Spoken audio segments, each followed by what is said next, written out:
प्रवक्ष्यामि कवचं सर्वसिद्धिदं पठित्वा पाठयित्वा च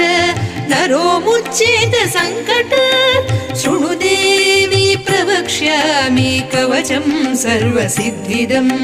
पठित्वा पाठयित्वा च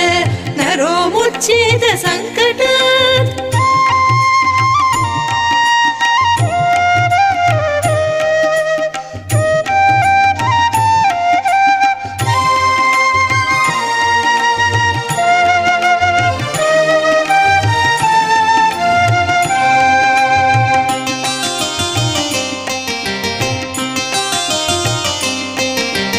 अज्ञात्वा